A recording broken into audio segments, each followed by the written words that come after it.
Task Force to investigate terrorism financing will come to order.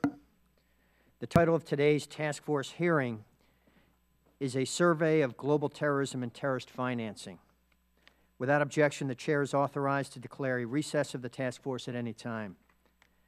Without objection, all members will have 5 legislative days within which to submit extraneous materials to the Chair for inclusion in the record. The Chair now recognizes himself for 3 minutes for an opening statement.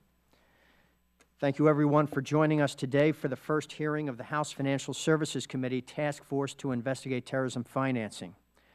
I'd like to begin by first thanking Chairman Henserling and Ranking Member Waters for working to establish this important task force and reaffirming this committee's commitment to using its role to address the threat of terrorism.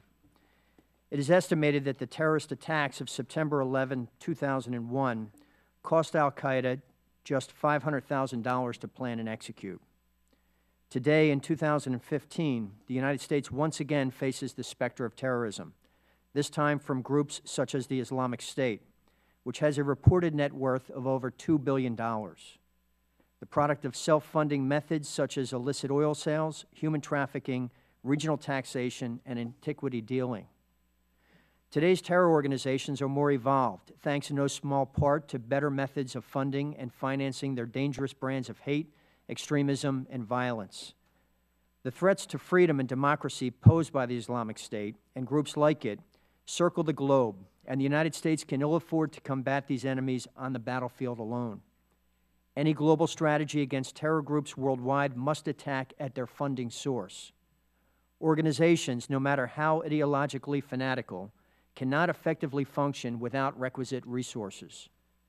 To address this vital piece of our nation's anti-terror strategy, this bipartisan task force has been established, charged with ensuring the federal government is using every tool at its disposal to deprive groups like the Islamic State, Boko Haram, and other terrorist organizations of the funds they rely on to advance their warped ideology.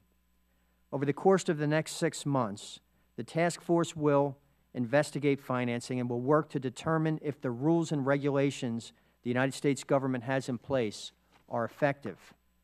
As legislators entrusted with protecting the American people, we cannot sit back and wait for terror to come to us. While our military engages with terrorists on the battlefield and law enforcement works to protect our homeland, Congress needs to make sure that we understand the nature of the threat and how we can strike our enemy by every means. By working together, Congress will find substantive bipartisan solutions to expand and strengthen federal policies, as well as set an example internationally, ensuring that America leads at every level of the global response to terror, from the Islamic State to drug cartels. So it is my hope that today's dialogue between our diverse bipartisan group of members and the expert panel of witnesses joining us leads us to a better understanding of the challenges facing us and shapes our discussion of long-term solutions moving forward. At this time, I'd like to recognize the task force's ranking member and my colleague, Mr. Lynch from Massachusetts, who's been a valuable asset and trusted bipartisan partner as we begin this important investigation. Mr. Lynch.